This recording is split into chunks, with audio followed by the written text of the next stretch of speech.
Welcome to Lynn Cullen Live, talk radio without the static. Email your questions and comments to Lynn at pghcitypaper.com. And now your host, Lynn Cullen. Hey, yeah, we don't have no static. We just got grumbly voices and hacking and coughing. It's I don't know if that's an improvement or not. Probably not. All right, breaking news, ladies and gentlemen. Two attorneys, not attorneys. Well, they are both attorneys. Two secretaries of the Treasury, former, of course, should have gone before. Secretaries. Oh, God. You know, on days when my head is working like this, or shall we say not working, makes me a little nervous. But I feel like it's just going to correct itself relatively quickly. What I'm trying to tell you is that the appalling horror known as Steven Mnuchin and a guy who was the Treasury Secretary under Bush, I believe, Olson, actually have been behind the scenes meeting with the head of the Fed, that'd be Janet Yellen, trying to get this debacle that we're heading toward, which is, of course, the debt limit. They've been talking to her along with Mitch McConnell, who is the reason we are hurtling toward a fiscal cliff.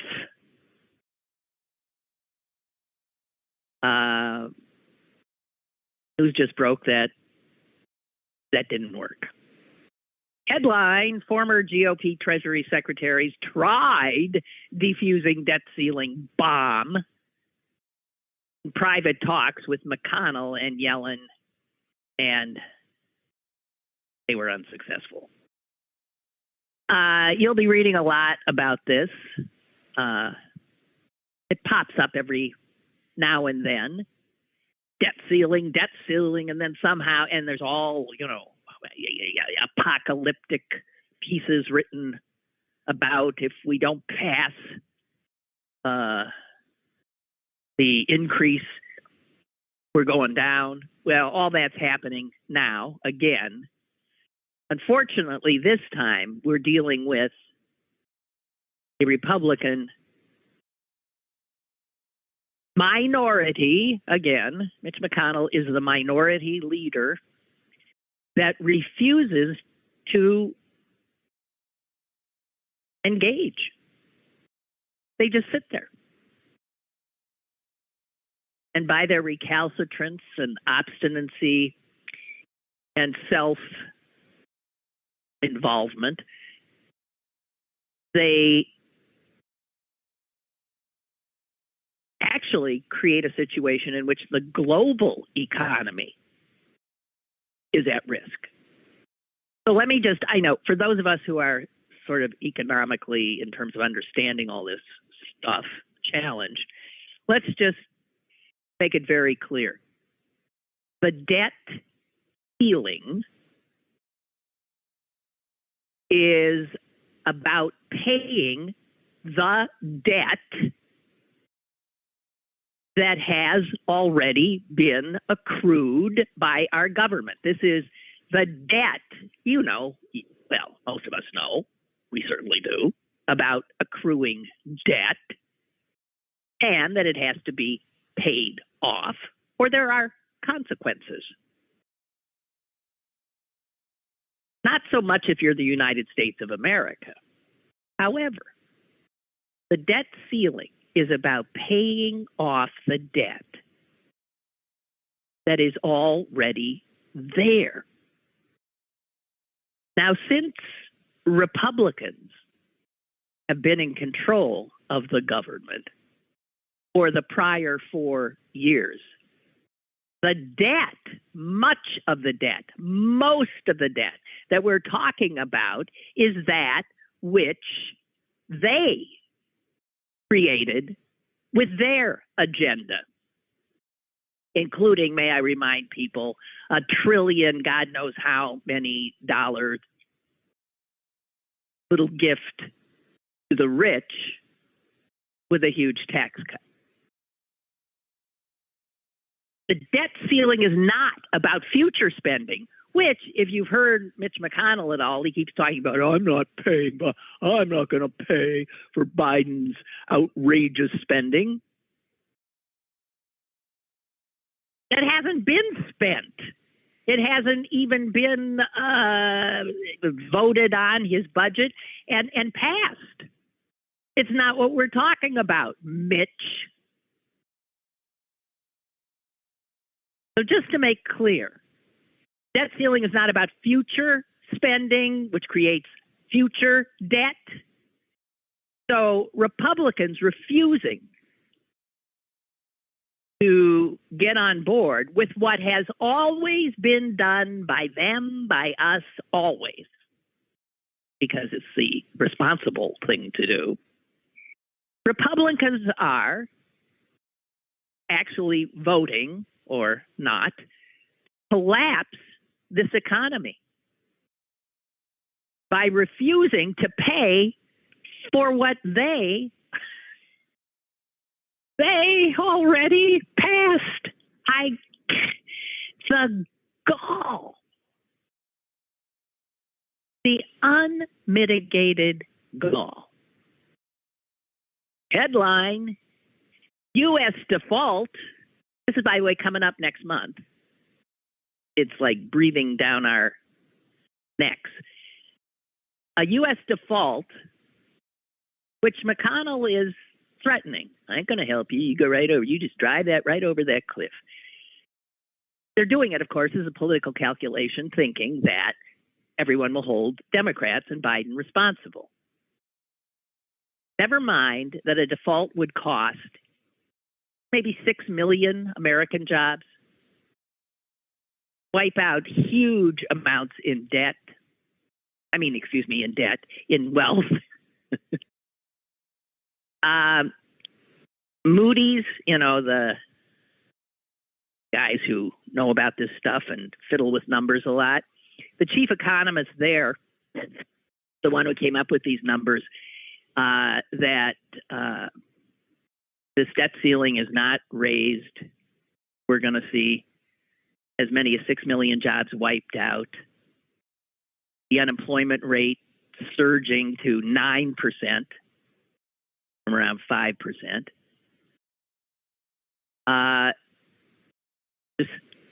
And again, just to make clear, the national debt increased by close to $8 trillion under Donald Trump and the Republicans. And now the Republicans and Mitch McConnell are acting like, well, I believe it is time to be fiscally responsible. And there are consequences to this kind of ridiculous spending.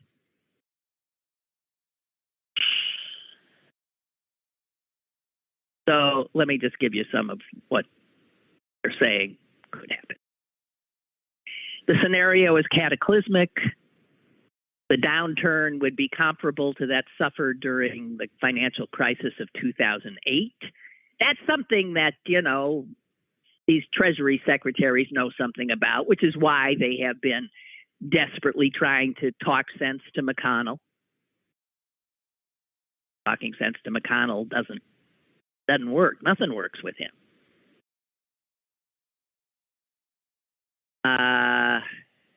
It could be that the United States, for the first time, will simply be unable to pay its bills.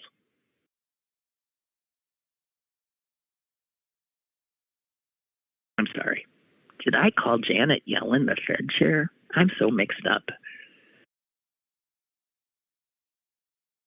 So she's the Treasury Secretary. She's been meeting with these other Treasury Secretaries. God almighty. This kind of default would be unprecedented in history. And if it happens, it's probably going to happen in about 2.5 weeks.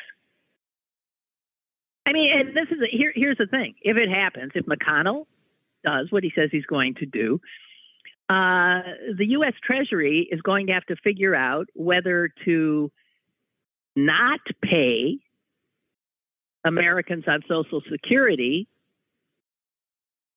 what they're expecting that month, or do they not pay the bondholders of our debt because they can't do both? And so whatever choice would be made, that would either I mean, my God, failure to pass this debt limit will have catastrophic, cataclysmic, apocalyptic impacts on financial markets all around the world. Interest rates would spike.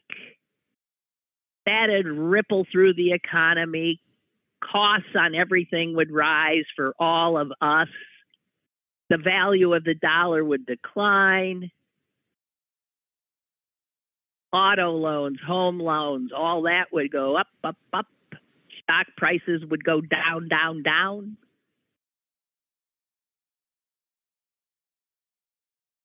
And all of this because Republicans are sitting there playing their usual game of brinksmanship.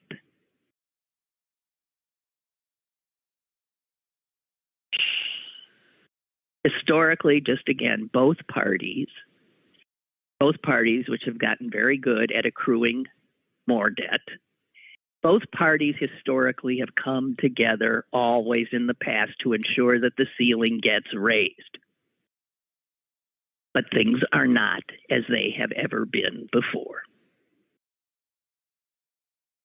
And so, stay tuned.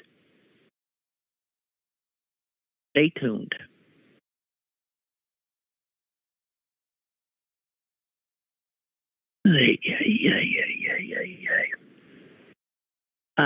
Reminds me of this story I saw about a Republican, anti-vaxxer woman, who actually tried to run a county health department director off the road going 70 miles per hour. Did it more than once. Trying to kill him.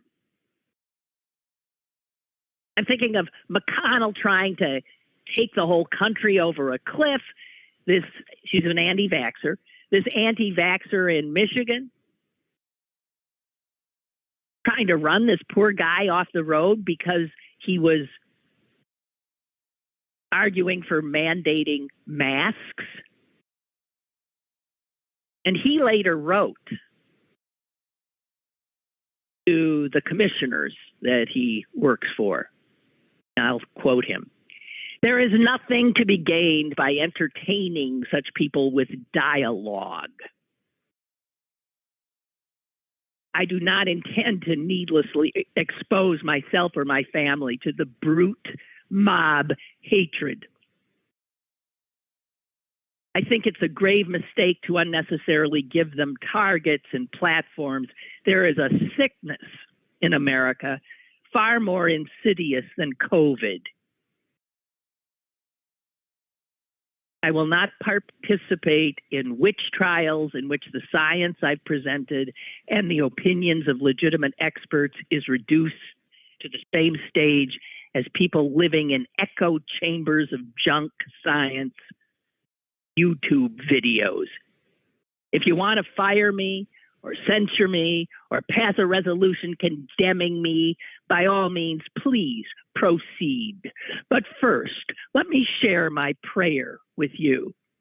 I pray that people more powerful than me rise up with one voice and say, we will not tolerate or provide quarter for this nonsense in our America.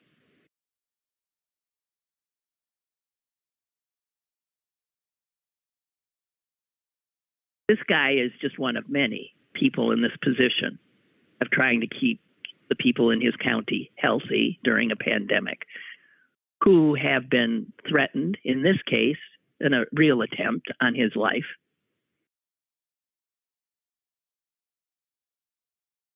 And he went on to say, others are calling me a traitor to our nation and liberty who must be stopped at all costs.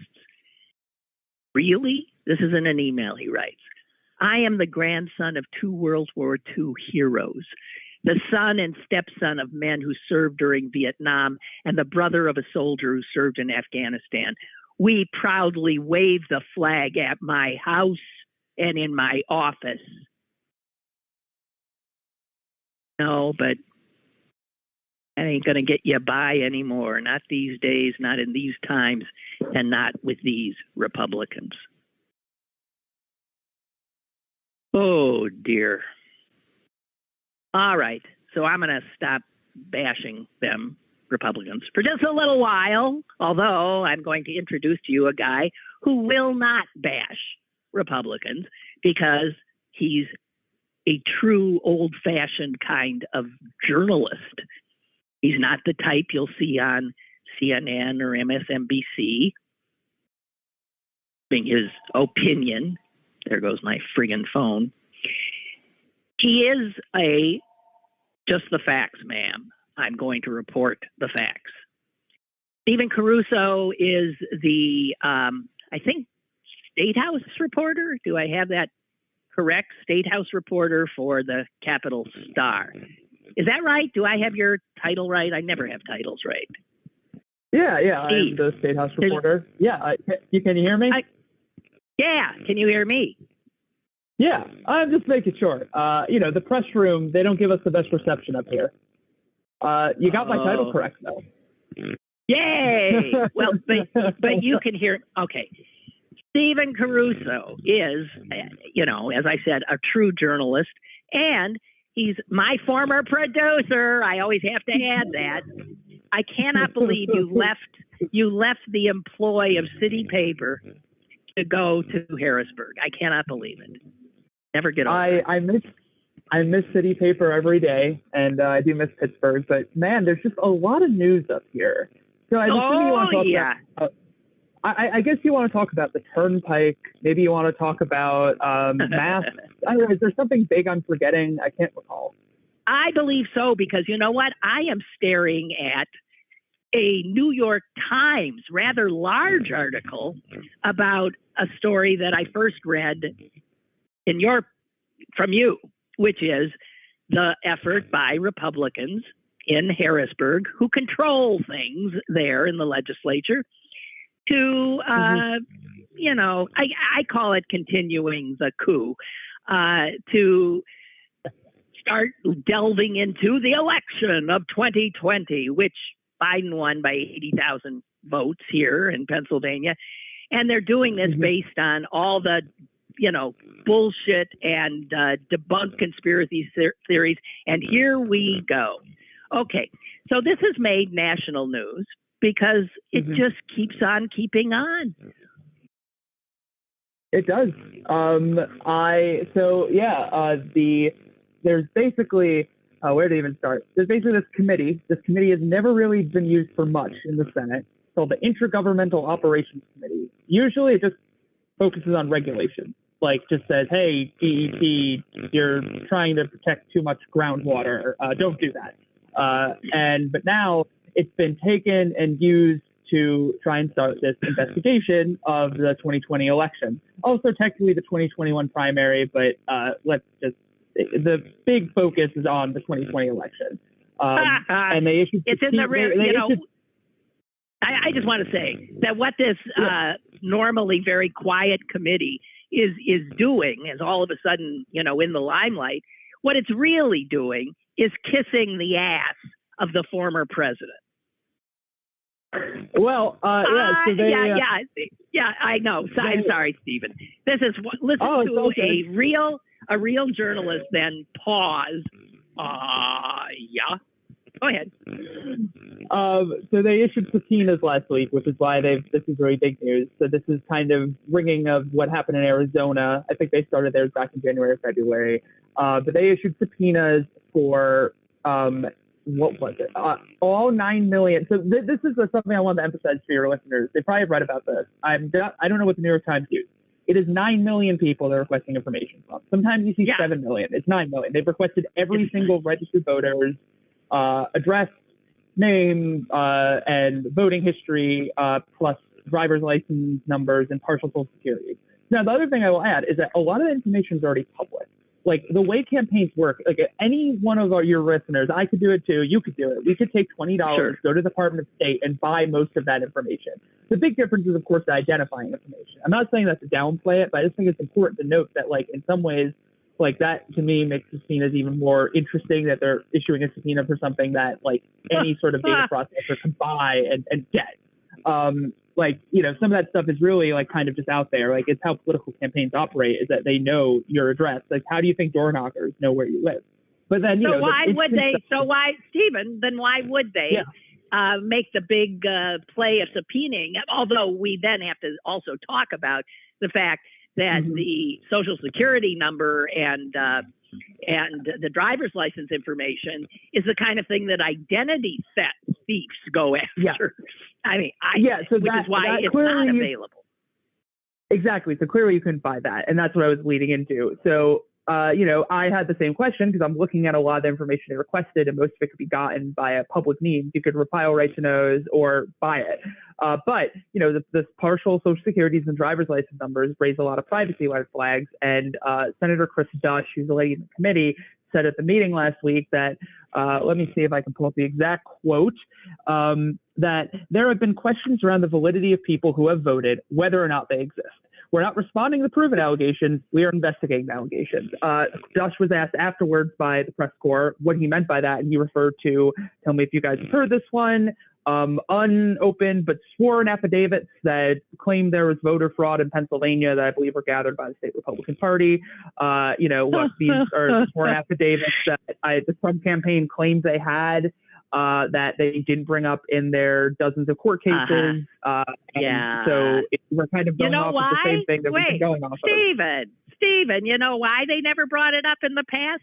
Because it was just left by the tooth fairy under Dush's pillow the other night. Well, he said he hadn't even looked at them yet. It's the funniest part, I would say. So look, it's the same stuff. It's the same stuff we saw in 2020. And I know you made a big deal about saying that I'm not opining, but I don't think I'm opining when I lay out the basic fact that there is no proof of mass voter fraud changing the outcome of the 2020 election. That's just a fact. None. There's none. Everyone from, you know, county boards of elections to Trump's own AG have said that. So, you know, and I think that, you know, this is, you know, it was interesting for me because as someone who's been following the General Assembly, they have always, I would say, this bears down on our reporting, and I would just point to all of that, tried to find a way to walk a line of respectability while also trying to appeal to Trump supporters. How can they question the election without actually questioning the election? How could they walk a line? And they've always been trying to do that. Jake Corman even kind of referenced it during the subpoena hearing. He's the Senate president, the one most powerful senators there. And he was even like, look, we pushed back when people wanted to appoint electors, and we said we couldn't do that. He's correct. You can't. Like, you cannot, under the state constitution, appoint electors. That would cause a court challenge. But, you know, at the same time, then, like, Chris Dush, literally, like, when he was pressed on why are you requesting this information, like, why do you need identifying information, fell back on this idea that of voter fraud, that people voted who did not exist. And there's no evidence of that. There's none. You know, I think there's a lot of good faith conversations that we had about how the state's voting laws can be improved. I mean, you look at the delay that there was in the counting of mail-in ballots, and that was due to a lack of canvassing. So that's allowing counties to open and then count ballots before Election Day. They don't have the ability to do that right now. You know, that. But I understand, Steven. Yeah. I'm sorry to interrupt, but I understand that isn't there a bipartisan bill, believe it or not, that has somehow been stuck somewhere that would try to address these issues and allow the counties to start processing the mail-in ballots earlier and all of that? Yes, there is. So this is I'm literally working on it as we speak. So there's two bills. There's I think your listeners might be interested in. There's the one you mentioned that's in the Senate. Believe it or not, as the Senate conducts this audit, or that's what they are calling it at least, as they're conducting it, one of the senators who sits on that committee, Dave Argall, has introduced this bipartisan bill, which is basically just we're going to give counties 3 days of pre-canvassing. We're going to move the deadlines to apply for mail-in ballots back.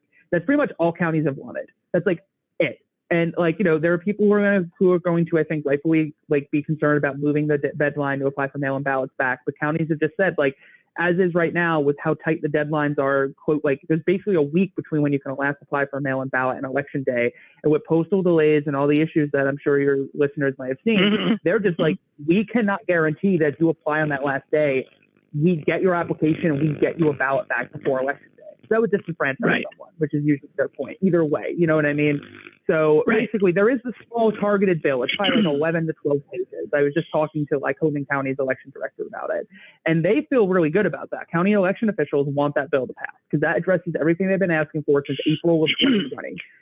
Well, do the Republicans, because I don't understand how Republicans, this would seem to generally make some of these, make voting easier or more available or the election run more smoothly, which Republicans don't want. So how are Republicans going to vote for this? Well, that is, so what I would say is, once again, looking at my old reporting, this was the issue back in spring when there was that first push from Harrisburg to try and pass a big omnibus election bill that would end up including voter ID, voter verification, and restrict mail-in ballots in a lot of ways. And that was the thing that I kind of highlighted is that, there's really no, it is hard, I think, particularly in the House, which is sometimes each chamber has their own little things that make them occasionally act up. And in the House, I don't know if there's a way to get a Republican majority because all these legislators operate on majority of the majority. You need to have majority of Republicans agree on something to pass it. I don't think you can get there without there being you can't get pre-canvassing, which the counties want, and these small changes without adding a bunch of other things that will get the majority of Republicans feel as if they are addressing, election integrity enough, that sort of nebulous concept that is starting to pull well after Trump and Republicans talked a lot about it after the 2020 election. Oh God, let me just, this to me is theater. Don't these guys have anything to do that actually people elected them to do? Is there any real work going on? I will say they're working on some stuff on opioid addiction. They extended a disaster declaration in Southeast PA for Ida damage. They punted on masks. I had a story up today on that. Look, there's the $7 billion in ARP money that remains unspent that there could be some action on. I don't know. That remains to be seen. Look, this is having a full-time legislature in partisan political times. I think that this quote, I didn't get it myself, but it was thrown at me a couple times that apparently someone on background, we don't know who said this, but someone told a national forecaster that the Harrisburg environment is akin to Fallujah. Look, there's no men with assault rifles shooting at each other in the Capitol, so maybe they're just being a little, expanding on it a bit. But I know people that there's a lack of trust, I think, in the building, and everything's very partisan, and it's hard to get stuff done when there's no trust. Nothing's getting done. May I just add something that back to I'm sorry about my voice. It's not something you don't know about. Back to what we were originally talking about with these subpoenas and all this craziness and the so-called audit. Dush, the guy who's heading this, Senator Dush, was asked at a some kind of a press availability if some of the vendor, who's going to be doing, who are you hiring to do to look at all this information that you've subpoenaed. And he was asked specifically about whether any of the possible vendors would have ties to the infamous lawyer, soon to be disbarred, I'm sure, Sidney Powell, who has been selling false conspiracy theories about the election and is facing a lot of legal jeopardy as a result. And here's what Dush answered. He said, the answer to that is I really don't know, because it's not something that is relevant to my determination. So the questioner says, so it's possible then that you're gonna have somebody with ties to Sidney Powell looking at all this stuff? And he says it is absolutely possible. He didn't even try to back away from that. Amazing. Yeah, so that happened during the hearing. That was he was under questioning from the same state senator who elicited that response about if people who were actually exist voted. And that's Steve Santasario, for anyone who might be curious. But he said that I am, until we know who the vendor is. I heard that. I'm thinking about it. I will, and my colleague who covers this as well, it's just something to keep an eye on. We will know who the vendor is when we do. I think that, that's in my head, that certainly seemed like a possibility. I believe it was, the audit that was done in Fulton County, a small rural county, that sort of was a preview for a lot of what we've seen, that used a Westchester firm that Senator Doug Mastriano helped connect with Fulton County, and then did the Arizona audit. I believe that audit was funded by Sidney Powell's nonprofit, if I'm not mistaken. So this space has a lot of these conspiratorial characters in them. So it's just something that I think the press is going to be on guard for. We're all going to be looking for, and we'll know when they tell us who the vendor is, if they tell us who the vendor is. So I believe they have promised some transparency pending. So this, thank God, here's where the press, is what we rely on here to keep an eye on what these repulsive characters are up to. I want to, the fact that these Republicans have control. And you see Republican legislature after Republican legislature, and they're the majority of legislatures in the country, passing this, doing the same stuff. They're just copying each other. Oh, now we're doing these audits based on totally false information. Oh, now we're going to go after abortion. Well, I saw, because I get stuff from Planned Parenthood, that there are no fewer than 9 bills that have gotten into the hopper somewhere. Not sure at what point. House bills and Senate bills that deal with things like, these are all the kinds of things Republicans go. There's a 6-week abortion ban. That's tantamount to what Texas has. That's there in Harrisburg. There is a bill called fetal homicide. I can only imagine what that one is. There's, of course, defund Planned Parenthood bill. There's a bill for fetal remains. These are all the kinds of things that Republicans do to torture pregnant women. They just torture pregnant women. So what are the odds of any of these bills? Are you aware of these and at where they are in the pipeline there? So I'm working on a story, at least on the 6-week ban, because look, there's a lot of these sort of culture war red meat issue bills that Republicans have sitting kind of like the 6-week ban has already been kicked out of committee. So that could come up for a 4 vote, pretty much at any time. I'd have to go through one more hoop, but the point is, it's there. I think the first thing that's because abortion is, it's not going to become law. Tumbles will veto it. They don't have the votes to override it. So that's just the necessary caveat, not to take away from, what people might respond to seeing such things be voted on in the first place. But pro-life voters are part of the Republican coalition. the broader story that I am, check back to the Capitol Star. I just think that there's going to be a lot of pressure on Republicans to advance something. One of these red meat bills, it could be that. It could be there's a permitless constitutional carry bill, a bill banning private employers from mandating vaccines. That's known as right to refuse in the Capitol parlance. There's a lot of these sort of, and I'm looking to see kind of maybe one run. There's this old truism that a few staff would kind of mention that like Republicans kind of have this rule. It's like one abortion bill a session, because you run too much and it becomes too big an issue. You run, but you have to kind of run one to prove that you guys are, that they're still, pro-life. So, I would look for action on one. What they're going to settle on, I don't know. Wolf will veto it. They won't be overridden. But that's just kind of going to be. Okay, but it's more theater. And it's more theater. That's all they do is theater. Whether to please Donald Trump or to please this rabid monster of a base that they've created and are frankly scared to death of, obviously.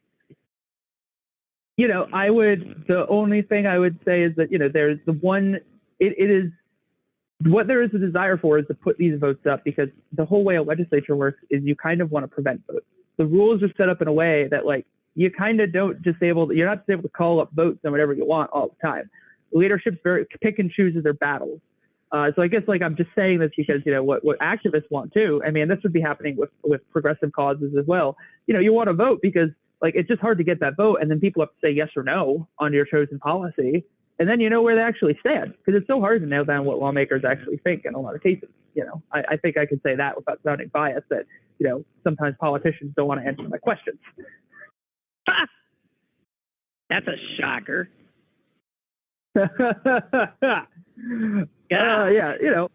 Keep paying attention to Harrisburg, though. That's my plea for your listeners. I swear, a lot of important stuff happens up here. Yes, it is a lot of important stuff, and it doesn't get covered. Local television news doesn't cover it. And only people who are, I don't know how many people even ever read about it. It's really something. And I think when you're in Harrisburg, you're in a bubble, and you forget that in the rest of the Commonwealth, nobody is following any of this. Yeah, I realize that every day. Yeah, it's why we end up with a ridiculousn's that we've got upon us. I don't know. And you said, by the way, that one of the things they managed to get done is they furthered the emergency declaration for Ida. Getting okay.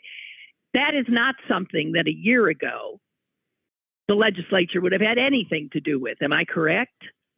You're absolutely correct. That was the story I did, pointed that out. Absolutely. Because that is an executive function. That is what a governor does or a president does. Well, except for the constitutional amendment, the voters approved, Lynn. The voters, again, who don't have a clue. Yes, I was stunned, voted on that. It couldn't have been a close vote, could it? I can't remember. They gave the legislature, what are voters thinking? They gave this partisan group of performative clowns an executive function because of what Wolf did regarding the pandemic. He had too much power. God almighty. Okay, I'm sorry. I'm ranting. Hey, are you having a good time? Yeah. Are you having a good time there? Yeah. Oh, that's wonderful. Yeah. I mean, we're keeping busy. There's plenty of news, and I don't know. I mean, it's a good gig where it actually feels like this is important, which is nice. No, it is. It is important, Dan, as I said, and you're doing important work. Would that it receive more dissemination than it does, because, it ain't sexy stuff. It ain't a water main break or a car wreck, which is the kind of thing, of course, that the TV news wants. It got no visuals.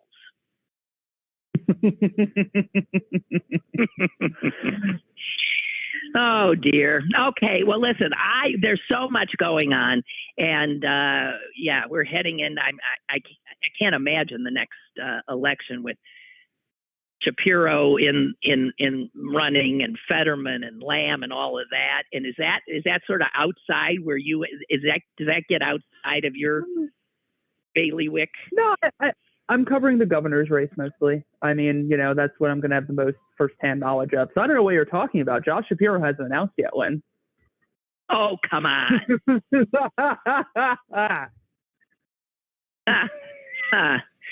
All right. Has anyone announced? Only Republicans. I have interviews with a lot of them on the website if you want to check. You might enjoy some. No, thanks. No, I won't. Hapless Republicans have thrown their hats in. All right. Absolutely. Hey, you, thanks so much for joining us. And now you can go back and talk to all those gas bags you have to live with. Oh, God. Can't imagine.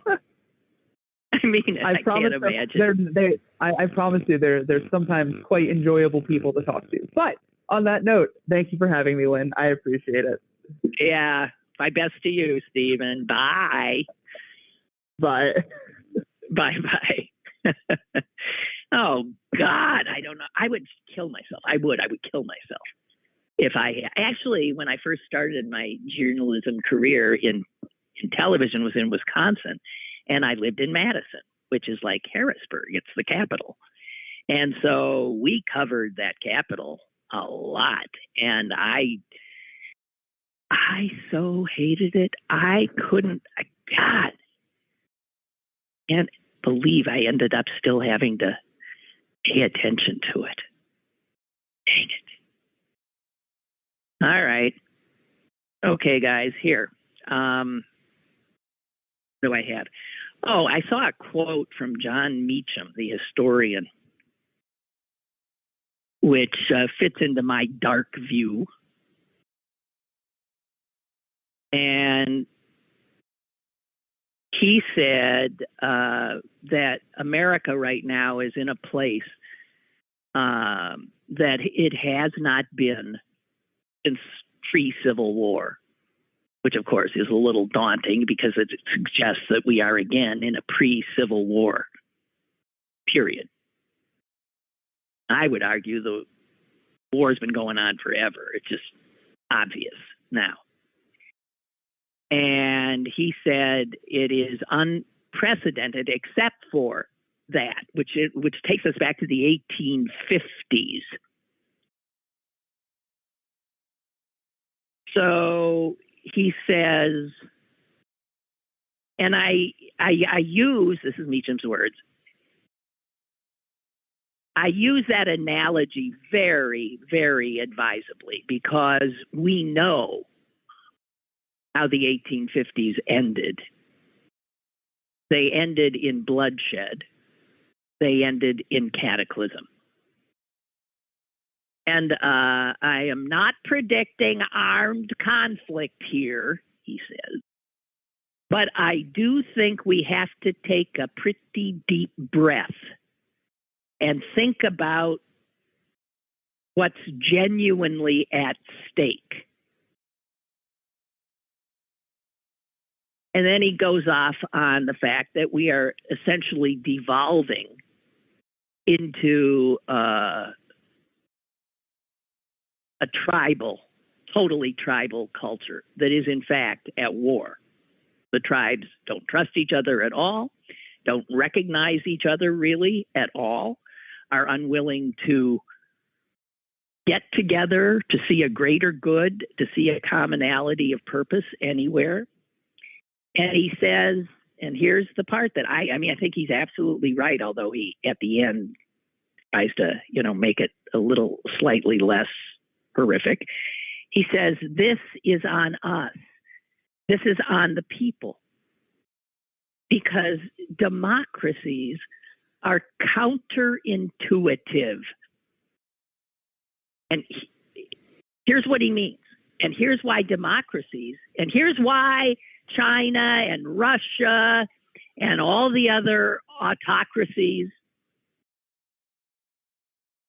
believe that they will have the upper hand, because democracy as a system, as a construct, is at base counterintuitive in that human beings, human animals are driven by appetite and by ambition.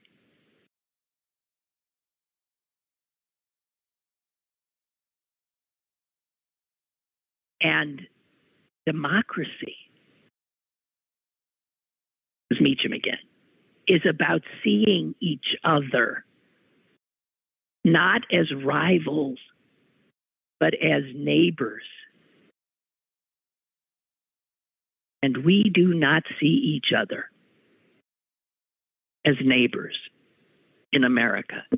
So the very thing that's necessary for a democracy to stand is that there has to be that sense of, even if we disagree, the greater good has got to be acknowledged and recognized. And it requires a certain degree of maturity and honor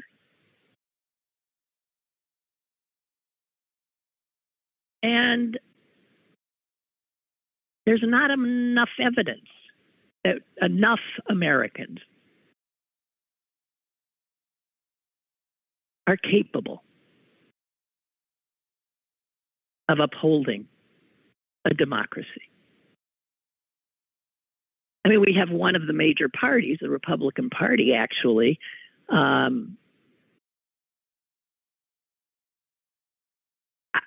it is not too strong to say that the Republican Party, by its actions, is increasingly an anti-democracy party. Never mind all the stuff that traditionally it's, supposedly stood for. Fiscal conservatism. That is such bull, because every Republican administration has grown our deficit and debt more than the one before it. Strong foreign policy. This Republican Party is the one that knowingly, in cahoots with Vladimir Putin, the KGB, and Russia, helped elect the last president. So the Republican Party of late has seen common cause with Russians, not with fellow Americans. And when one of the only two major parties goes that way, well, we are in big trouble. And because of the structural craziness of our constitutional republic, given to us, hundreds of years ago, because of the need for compromise in a other world, another time, we have this bullshit electoral college and the Senate, which gives unbelievable power to a minority in our country, and the Electoral College, which gives the White House to a minority. And I don't know that a democracy can stand given all those pressures and the inability for them to be addressed.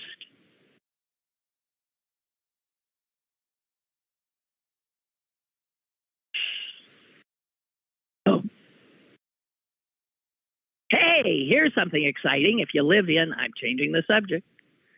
If you live in, where was it? Lawrenceville, Bloomfield, some other little neighborhood in those there parts. In just about a week, if you live in those places, you're going to be seeing little black, they're not even that little, black boxes on wheels trundling down the sidewalk. Yes. Delivery robots. And this has the city government behind it. It's a pilot project. You got a drugstore and a restaurant already signed up, so these robots will be full of, well, food, drugs, I don't know, whatever somebody might want and has ordered, and they'll go from the drugstore or the restaurant. They'll make their way down the sidewalk to the person's house. Really? I just want to say, is this necessary? I feel about this like I feel about cloning woolly mammoths. Is this necessary? I'm just saying, if you're a pedestrian, because I guess the state, somewhere at the state level, these black boxes on wheels had to be recategorized so that they are considered pedestrians. Ha! That's so they can get on the sidewalk. On the other hand, they're still able to go, I believe, in the street if they go up to 25 miles per hour, which apparently they're capable of. Although not when they're on the sidewalk. Oh, God. I'm just saying. Wow.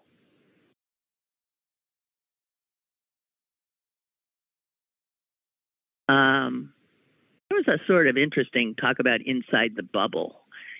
I was saying, and I know it's true. Wherever it is we are, we think that's the way things are. And understandable that we would. We live our lives. I often used to say, when I would watch the television news, local news especially, I would say, the picture here bears no resemblance to the reality of my life in Pittsburgh, Pennsylvania. None. I lived a very quiet day, no problems.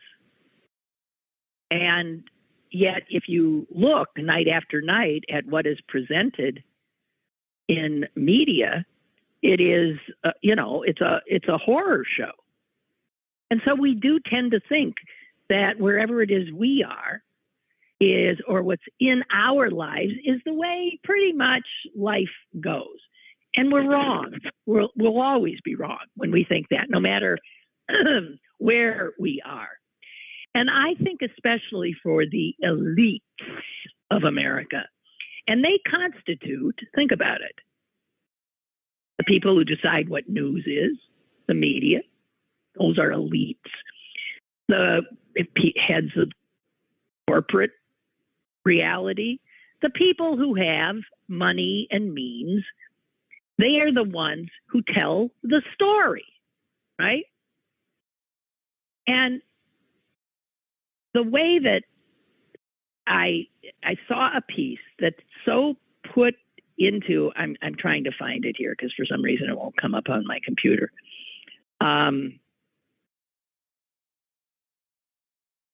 That we think, I can't find it, that we think certain things based on our experience.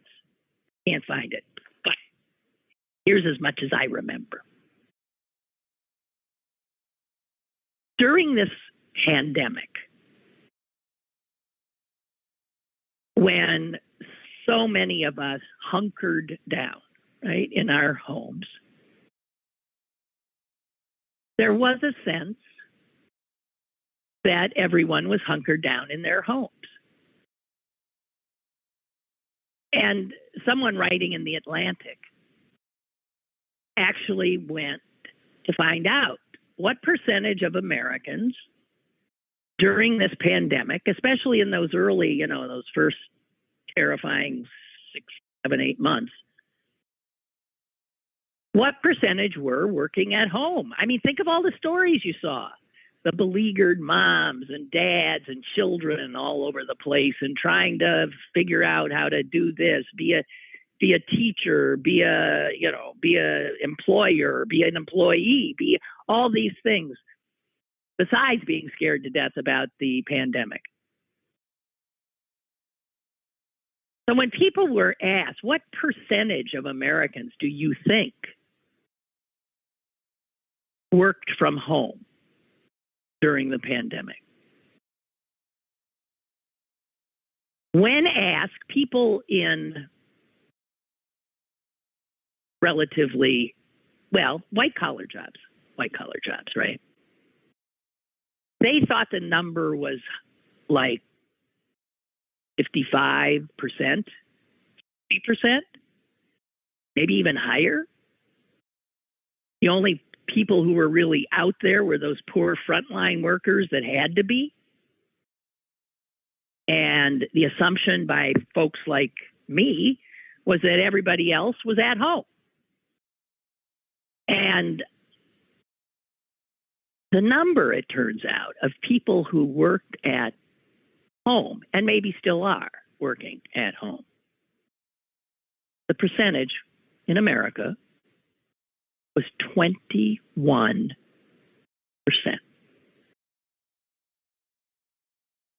Now, that told me I'm living in a bubble, because almost everybody I knew was working from home. The only person that kept me at all with one foot in reality was my son, who throughout the pandemic worked outside the home. His job could not be done from his house. He had to go out. And it turns out, I thought he was in the minority. He was in the vast majority.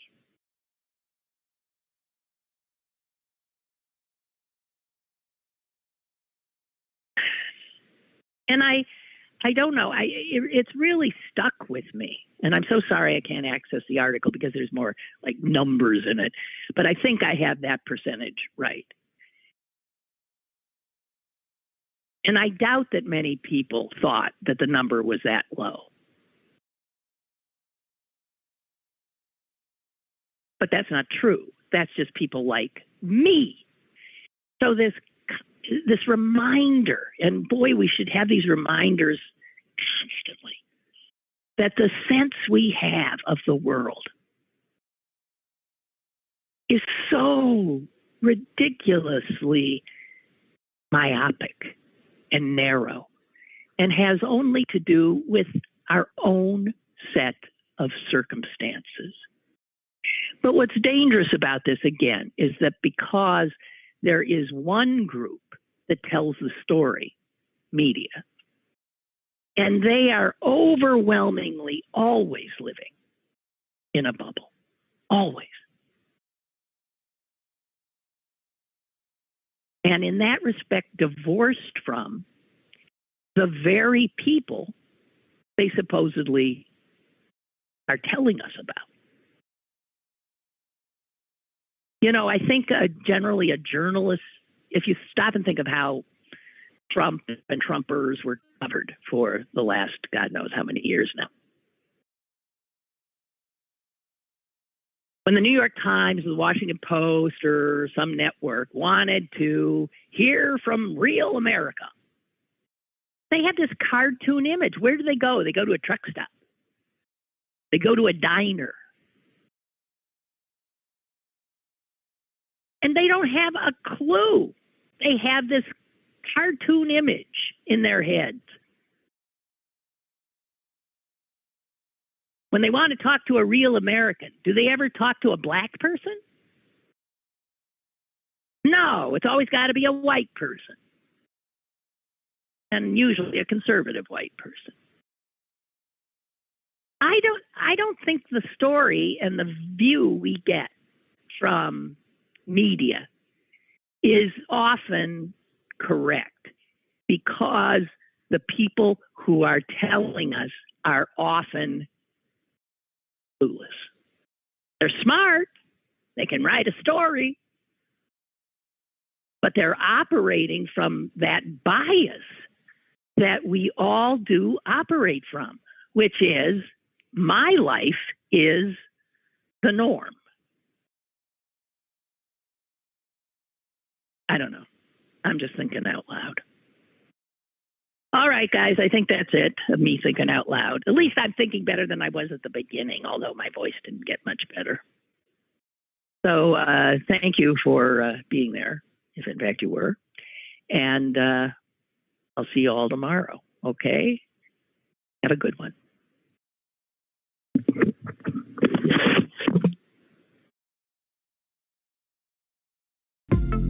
Lynn Cullen Live, Monday through Thursday from 10 a.m. to 11 a.m. and archived at pghcitypaper.com. The opinions expressed on Lynn Cullen Live are those of the host and do not necessarily reflect the viewpoints of Pittsburgh City Paper or its advertisers.